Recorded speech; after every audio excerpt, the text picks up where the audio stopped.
माझे जे daily यूजचे frock आहेत ना, त्याचा पॅटर्न आहेत ना, त्याला तुम्ही सगळ्यांनी इतकं प्रेम दिलं आहे, की एका-एका कस्टमरच्या 4-4, 5-5 फ्रॉक आहेत आणि आजसुद्धा भरपूर साऱ्या ऑर्डर होत्या.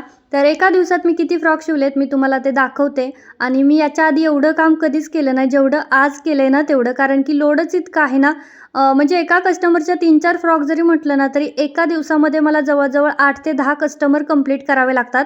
नाहीतर मग माझं जे काम आहे ना पेंडिंग राहतं आणि समोरून कॉलवर कॉल येतात आणि अशा वेळी ना आपल्यातली जी काही एनर्जी असते ना ती संपून जाते, कारण समोरचा अजिबात समजून घेत नाही.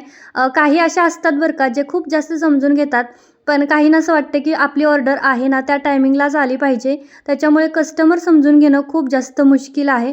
तर यातले कोणते पॅटर्न तुम्हाला आवडले मला कमेंटमध्ये सांगा. आणि हो, एका दिवसामध्ये मी जवळ-जवळ 17 फ्रॉक शिवल्या होत्या आणि आत्तापर्यंतचं सगळ्यात मोठं हे माझ्यासाठी चॅलेंज होतं. तुम्हाला सुद्धा अशी फ्रॉक पाहिजे असेल तर दिलेल्या नंबरवर कॉन्टॅक्ट करा.